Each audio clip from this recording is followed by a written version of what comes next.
I thought you, the prosecutor Miles Edgeworth, had gone and died. Mr. Nick! I never wanted to see you again. I think that's enough of a warm welcome for someone you haven't seen in a year. Are you going to run tomorrow's trial? You heard her, right? That wild mare hasn't given in yet, it seems.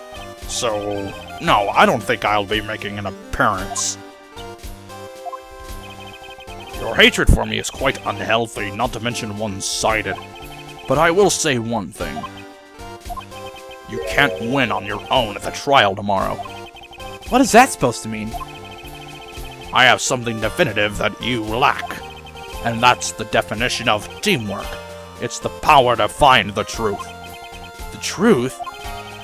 In order to understand this case, you have to understand a certain truth. Well, if you ever feel the need for my assistance, it is available to you. I'm not in charge of this case, so I can be a bit more generous with information. Just what is going on inside his head? A lot of things may have happened, however, Manfred von Karma was still my mentor, and a perfect win record is proof of a von Karma. 1 year ago, you could not establish guilt in a few cases. Were those losses the reason you suddenly disappeared from the prosecutor's office? Did you leave because you had lost your perfect win record? To think your motivation for prosecuting trials was so selfish. It'd been better for everyone if you never came back from the dead, Edgeworth.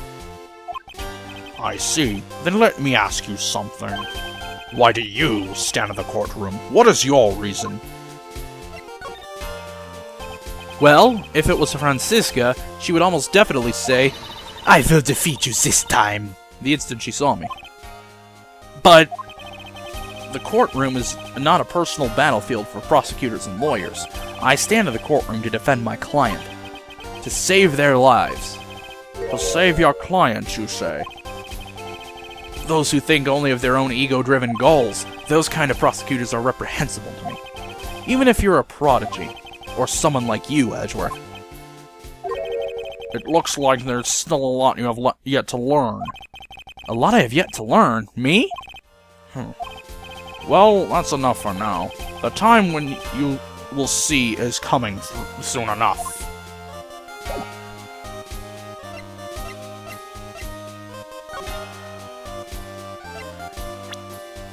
Gumshoe told me about this person. This woman is another key to this case. Do you really think so? She was Adrian Andrews' mentor a long time ago, but suddenly she was called away by a production and became Juan Corrida's manager. And then, a few months later, Celestine Pax died. But her death was a suicide, right? Yes, but there is still one riddle left unsolved. A riddle? Her suicide note. It went missing. No one could find it. A suicide note that just vanished, huh?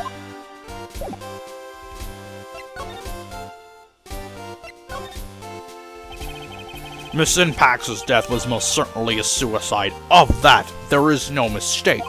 However, we could not find her suicide note. That's when the police began to suspect that someone had hid it. The suicide note? But how do you know Miss Pax had even written such a note? There was no solid evidence. However, we did find traces of ink on her right index finger, which makes the likelihood of a suicide note very high. But who would hide such a thing? The police think it was Mr. Juan Corrida himself. The victim?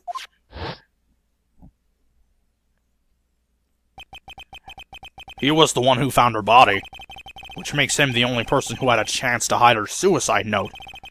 Mr. Corrida hid his own manager's suicide note? But why? As long as her note is missing, any speculation beyond this is meaningless. For now, I think you should look this over. This is the suicide report. Well, part 1, anyway. Part 1?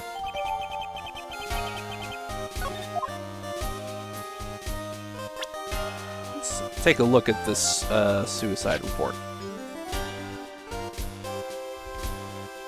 Was her suicide note hidden?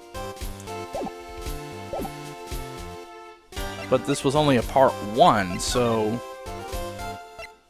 where's the other part? I don't like to look through reports. I like suicide reports even less.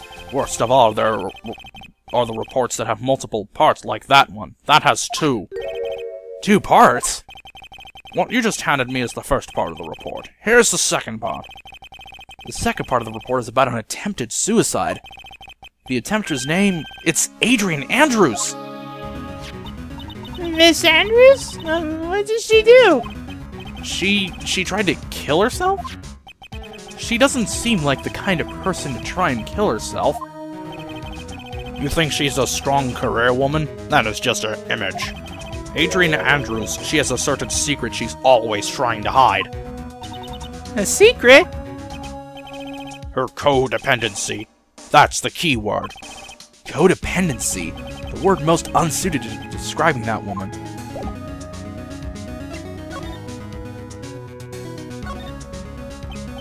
So, how are Adrian Andrews and codependency related? Adrian Andrews' attempt at suicide was a few days after the death of Celeste Impax. And? And why did Adrian Andrews think about committing suicide? Quite possibly because she had lost her will to live. Lost her will? But why would she... Her pillar of strength, her mentor, Celeste Impax, was gone forever, that's why. Why would that... Is this what they call following someone to the grave? After her attempted suicide, Adrian Andrews started attending counseling sessions. She is a person who looks for someone she can trust unconditionally, and once she finds that someone, she blindly follows them. Without someone to guide her, she feels uneasy and can't carry herself through life. And that's her codependency? When Celeste Impax suddenly committed suicide, the world before her turned pitch dark. That's according to Adrian Andrews herself. Then that means her super confident attitude... It's all a facade. She's only copying her mentor's behavior to hold herself together. How terrible! Well, bombshell.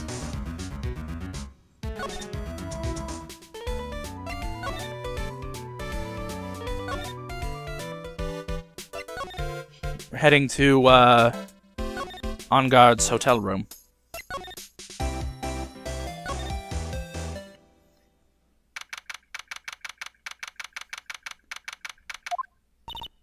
Oh, Miss Andrews is here.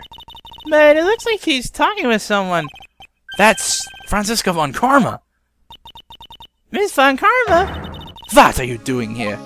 Well, you see, I'm his lawyer, so... You've got some nerve following me around. Following you? That's you, Miss von Karma. You're the one doing the following. Pearls. You're always following after that Mr. Detective with the little beard. Me? Following after Scruffy? Don't make me laugh. I'll show you something interesting, little girl. Aha! What is that? Electromagnetic receiver. I planted a tracking device on the detective, and with this, I know that fool's every move. So that noise we heard was this receiver. I feel really sorry for poor Detective Gumshoe now. Now then, let's stop wasting time. Adrian Andrews. Yes? Think hard about what we just discussed. Understood? Alright. What were those two talking about? Miss Andrews, she seems a little dazed, doesn't she?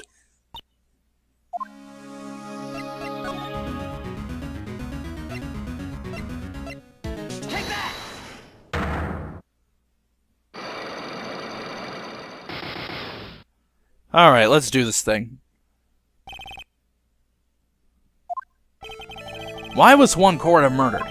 If you ask me, I think you know the reason he was killed. Why are you hiding things? Don't you realize you're putting Mr. Onguard's life in danger by your actions? Why do you ask questions for which I have no answer? The truth is, I was not that close to Mr. Corda. You were not that close? That's right. I have never been good at being intimate with another person. You are not good at being intimate with another person? Somehow, I highly doubt this. You and Mr. Korda had an intimate relationship, did you not? A silly third-rate tabloid article. If you even had half your wits about you, you wouldn't believe such rubbish. Well, it seems quite a few people bought into the story. As to be expected in a world filled with crooks and liars. Note to self, stay on her good side. In any case, I despise interpersonal relationships like that. I see. However, what if there was a need for you to get close to someone? Me? Need to get close to Mr. Korda? As if there was ever such a need. Didn't you get close to Mr. Korda for this person's sake?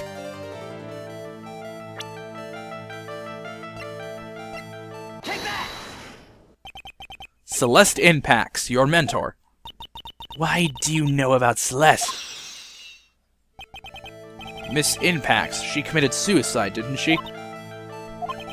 But it looks like no one knows why. Right before her death, she was Juan Korda's manager.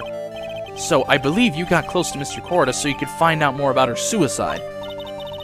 You have a great imagination. You may have a future yet as a slimy muckraker for a putrid third-rate tabloid. Miss Andrews? There was no mystery surrounding her death. None. It would be pointless for me to force myself into a relationship for nothing. Is that really true? Was there really no mystery at all? I don't believe you were completely at ease with her, the way her suicide was resolved.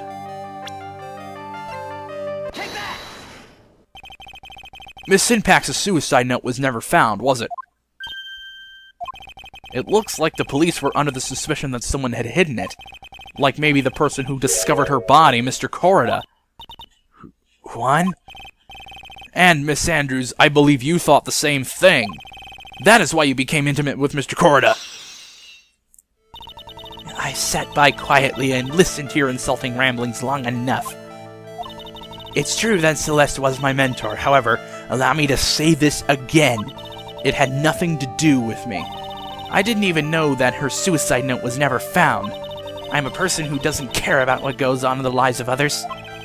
That's the impression you like to give. However, I don't think that's who you really are. What?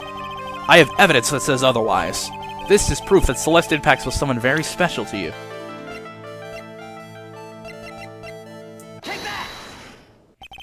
Miss Andrews, you went through it too, didn't you? Went through what? A suicide. Miss Andrews, you look and act like a very strong woman who has it all together. You don't ask for anyone's help and you live by yourself. Yes, I've been very independent ever since I can remember. However, that is all just a lie, a facade. You've always searched out people on whom you can depend on. You were dependent on Miss Impax, weren't you? Which is why, when she passed away, you lost everything you had. Stop! When Celeste passed away so suddenly like that, I died a death of my own, but no matter how hard I tried, I couldn't stop thinking about what had become of her note. You must have heard about the police report. The one that said the police suspected Mr. Korda of hiding Miss Impax's note. You heard about it, and thought to recover it from him by getting close, am I right? If that's the case, then everything changes. What do you mean? What topic did we start this conversation on again? It was, why was the victim killed? Exactly. Somehow, Miss Andrews, it seems that you have become the one most likely to want Mr. Korda dead. Me? Miss Impax was everything to you. And then she died. And you would do anything to find out why she killed herself. Even commit murder. Murder?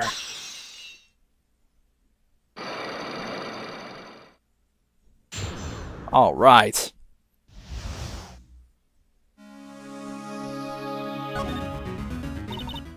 It's true. I'm a woman who can only live in insecurity. I'm physically small, and I don't really have a lot of self-confidence. I've pushed against all that, though. I've tried to live strongly. I never wanted anyone to find out the truth. Miss Andrews! This one thing, it's the one thing I wanted to take with me to the grave. It was my secret. Mine and mine alone. I'm sorry. You probably think I'm a worthless human being right now, don't you? Please, Miss Andrews. All I want to know is the truth. After Celeste passed away, I heard that someone had hidden her suicide note, and that someone was Juan Corrida. Celeste. Without her, I became scared. Everyone seemed like they were out to get me. So you got close to Miss Corrida to recover her suicide note, correct? Looks like that tabloid reported the truth after all. Ironic, isn't it? Well, like they say, where there's smoke, there's fire. And if they purposely add fuel to the fire, they keep the celebrity world burning. But as for the suicide note, I didn't and wouldn't kill anyone for it. It just doesn't suit me, that's all. Well, that's enough for now. I still have work to do, so... I understand. Oh, I have one small favor to ask. My attempted suicide. I'd like for you to keep it a secret. Miss Andrews? If people found out about my weakness, I would sooner choose to die than live. Alright, I understand. We'll keep it a secret. Miss Andrews. I guess she's the always thinking type. She never says anything carelessly, it seems. Thank you very much. Mr. Nick, can I ask you something? What is it? Miss Andrews has been playing with that card in her hand since a little while back. That card? Yeah, I guess she has. Miss Andrews, what is that card you're holding? Huh? Oh, this? I don't quite know. It just suddenly appeared in my handbag. What is it? It looks like a seashell? That's what it looks like, doesn't it? I honestly don't remember owning this card. I wonder where I picked it up from. Her not remembering something clearly? Sounds like it would be a rare occurrence. Well, I must be off. I leave Mr. Onguard in your capable hands.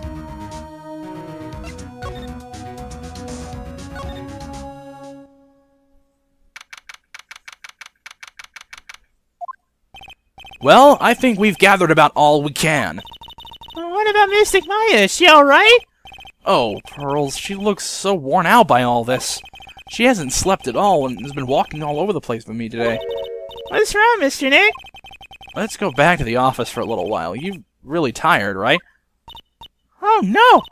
I'm okay, really. I'm fine, I really am. You don't look fine to me. So we're gonna head back out to the office.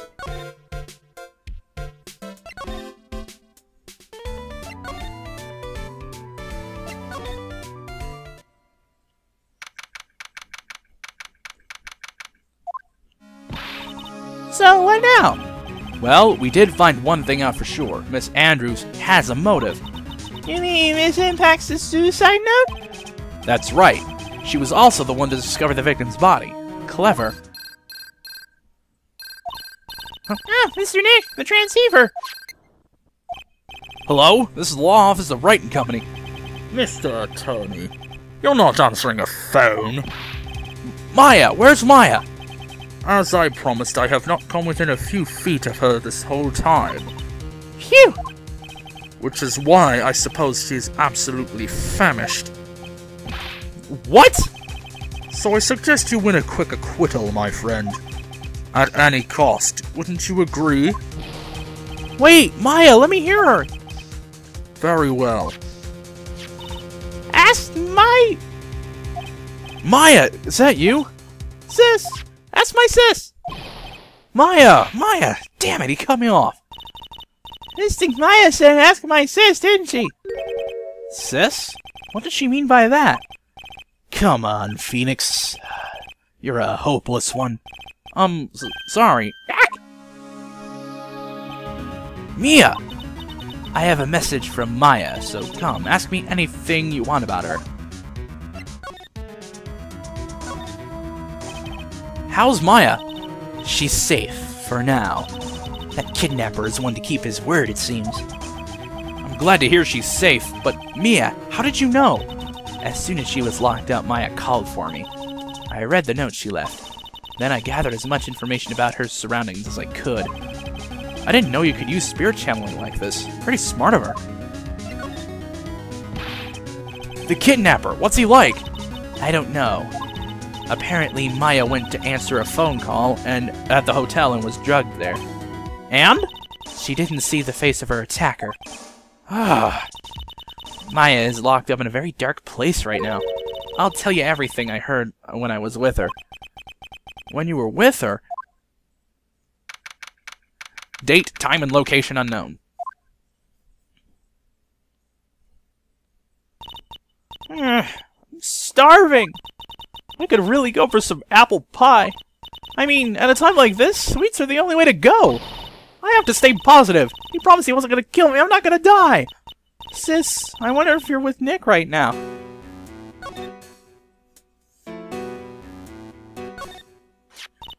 Huh? Someone dropped a card here. It kinda looks like a business card, but there's no name on it.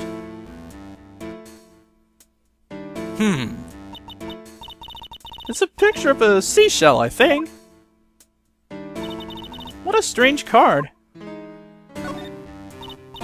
Drat, it's locked. But this door's lock seems easy enough to open. On TV, the hero always uses a plastic card or a stiff piece of cardboard. Then click, they magically open the door.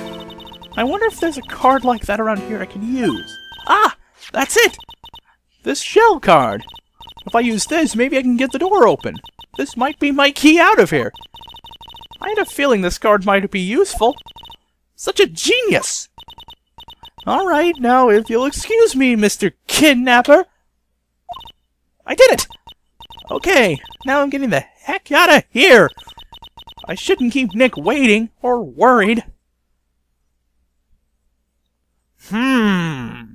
Interesting as we close this.